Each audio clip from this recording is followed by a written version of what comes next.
جس نے قربانی کرنی ہو، جس نے قربانی کرنی ہو، کچھ لوگ ہوتے ہیں ان کے پاس قربانی واجب نہیں ہوتی ہے، جس نے قربانی کرنی ہو اس کے لیے مستحب ہے کہ اپنے ناخن اور اپنے بال وغیرہ ان 10 دنوں میں نہ کاٹے، لیکن مستحب ہے اگر کوئی کسی وجہ سے کاٹنا چاہیں۔ کچھ لوگوں نے سوال پوچھے، جی میری بزنس میٹنگز ہیں، اس کے لیے ایک ڈریس کوڈ ہے اور اپنے آپ کے اٹائر کوڈ ہے کہ جی ویسے تو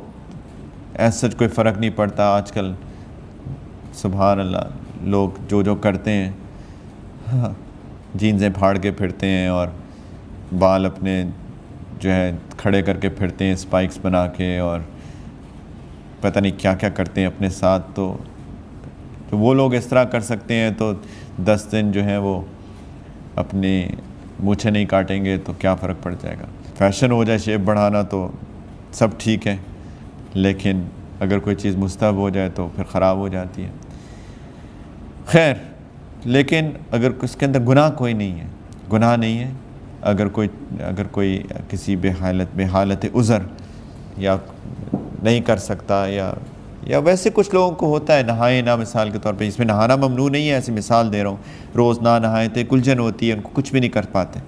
کچھ لوگوں کو روز نہانے کی عادت ہوتی ہے۔ تو اسی طریقے سے اگر کوئی اپنے آپ کو ٹرم نہ رکھے، اپنے آپ کو ٹھیک نہ رکھے تو کلجن سی شروع ہو جاتی ہے اور پھر عبادت بھی نہیں ہوتی، ہر وقت ایک بے چینی کی سی کیفیت ہوتی ہے۔ تو یہ سارے عذر ہیں، تو اگر کسی عذر کے تحت میں اگر کوئی نہ کر پائے تو کوئی ایسا اس میں گناہ کوئی نہیں ہے، کیونکہ کچھ لوگ فارورڈ کریں میسیجز، جی ان دنوں میں بال کاٹنا، ناخن کاٹنا حرام ہے۔